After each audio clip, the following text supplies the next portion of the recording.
Hello, all you amazing people, and welcome to the video. And in this video, I'm going to talk about what to do if you are fatigued or exhausted or tired because of your depersonalization, derealization. In addition to all the more common symptoms of DPDR, one of the things which sort of happens, which isn't really talked about a lot, is the fact that you can just get really tired and exhausted and feeling fatigued from having this. It's a really common problem. So let's talk about what you can do about it.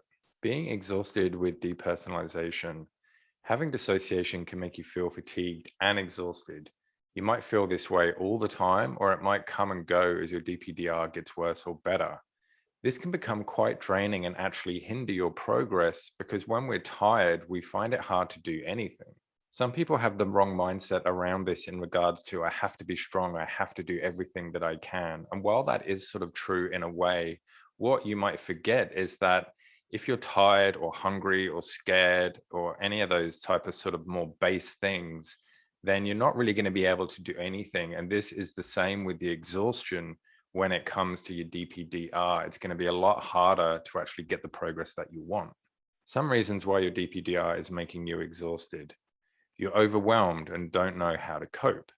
You've been trying to fix this for a while and aren't seeing any improvements. You're forever using coping techniques that become monotonous and boring.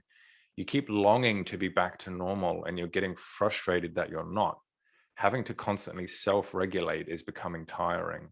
A lot of these reasons happen naturally with depersonalization, derealization, because it is so new to you. And even if you have been experiencing it a while, that sort of frustration of wanting to get back to where you were, or the constant thing of having to constantly check in with yourself or regulate yourself or do these rituals or these techniques, all of that stuff can add up to start just to bring you down and get really, really tiring.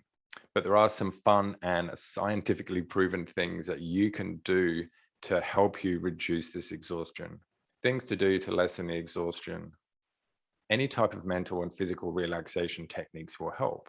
This could be meditation, so it gives your mind a break. And ultimately, DPDR is all in your mind. You can also do breathing exercises, which gets more oxygen to the brain and slows your nervous system down. Any relaxing hobby activity that you like, so things that you find fun, relaxing, or distracting in a positive way, this can be absolutely anything. Don't think of it as some kind of technique that you have to do or some kind of strategy you have to employ.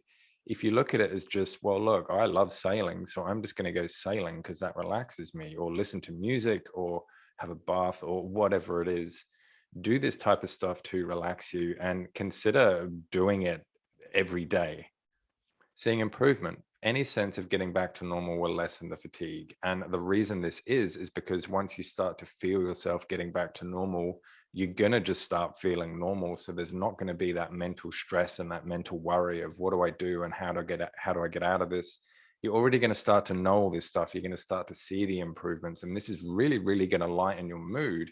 And it's also going to lessen the tiredness that you're experiencing. You can also do positive muscle relaxation, or PMR. Anxiety can cause tense muscles, but this technique helps you relax them. Also, you can do your best to focus on the progress you've made and the fact that you will get better. And this will do wonders for your mental state and lessen the tiredness. And the reason it'll do wonders for your mental state, because essentially what you focus on is what you get. So if you're focusing on how crap it feels, how bad it is, how much you wish it was going to be gone, then everything you see and experience is all going to sort of run through that lens you've got up right now of, I feel bad and I feel crap and I want this gone. Everything you're going to see through that. So if you focus on more of the positive things, like perhaps the progress you've made, the fact that you can feel relaxed by using some of these techniques, the fact that you will get over this and you will get your life back to the way that you want it eventually, then that lens is going to be up and everything you see is going to start going through that lens. And you know that focusing on the negative stuff does cause stress and it does tire you out. When I say that, I don't mean ignore what you're feeling or suppress anything or just be in denial about what you're going through, but you have a choice in what you focus on.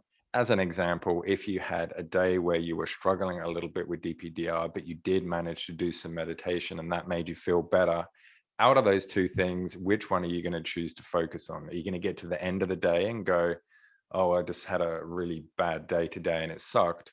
Or you're going to focus on the more proactive, positive thing of, yeah, well, look, today was a bit difficult, but look, I managed to do some meditation and that made me feel better. And I'm glad about that. My friends, I hope you've learned a little bit from this video. And if you have liked it or learned something, then like the video and consider subscribing as well. And until next time, I'll see you all in the next video. Bye.